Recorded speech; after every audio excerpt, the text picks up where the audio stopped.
Hey everyone, I'm back, and today we're going to be talking about Killers of the Flower Moon. And this movie is directed by Martin Scorsese and stars Leonardo DiCaprio, Robert De Niro.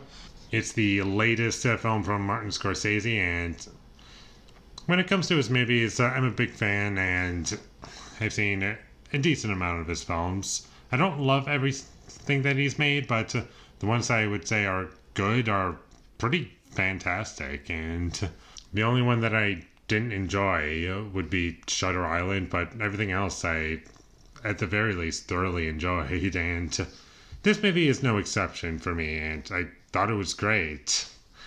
And the first thing I need to bring up is the 3.5 hour runtime, because some people are put off by that, and I've heard lots of complaints that this movie could have been much shorter.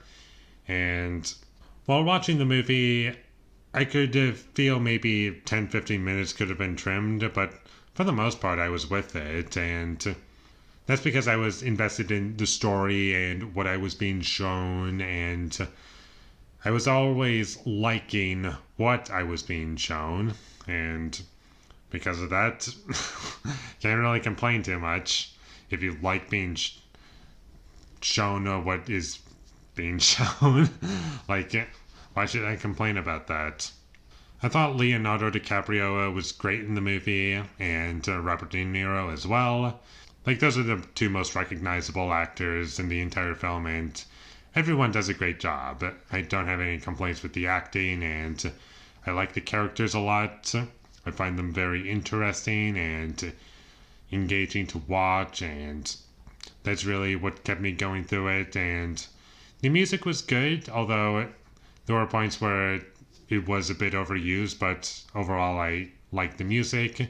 The movie looks great, and it's a typical rise and fall type stories as you might expect, and I believe it's based on a true story. I don't know how historically accurate it is, but I'm not going to judge it on how true it is. I'm just going to judge it how things were presented on their own, and I liked it, and I did enjoy the, I guess, slower pace, and I do think this movie is best experienced knowing that it's 3.5 hours long.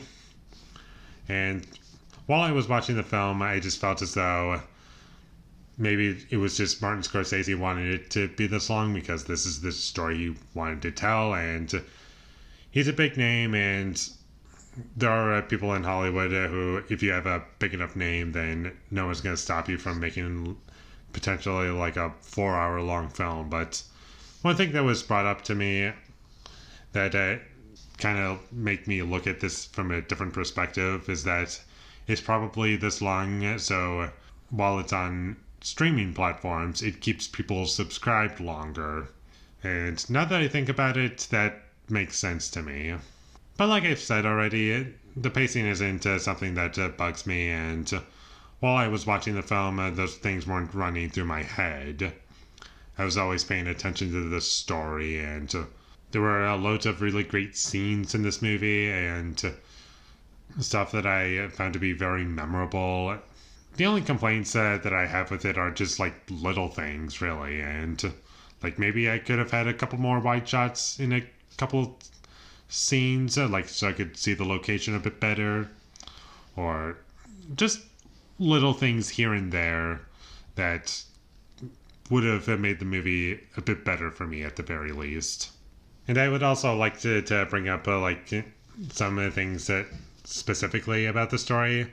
I did like exploring these characters and how far they would go just to get money, and that stuff was keeping me engaged with it. And most of the movie is just watching these characters do the things that they do, and how kind of disgusting it is for what they're doing it for. And overall, I thought this movie was great. I thoroughly enjoyed it, and I would highly recommend that you check it out. Just keep in mind it is a long movie, so just be prepared for that. But if you're okay with that, then I think you'll enjoy it. Personally, I liked The Irishman a bit better, but this movie was a great experience for me, so definitely check this movie out whenever you get the chance and time. Or maybe those two go hand in hand, whatever. But anyways, check it out. And with all that being said, I'm going to give Colors of the Flower Moon a 9 out of 10. Thank you for watching my videos as always. If you enjoyed this review, be sure to leave a like and comment down below you thought of Killers of the Flower Moon, and my social media links, they will all be in the description, so follow me there.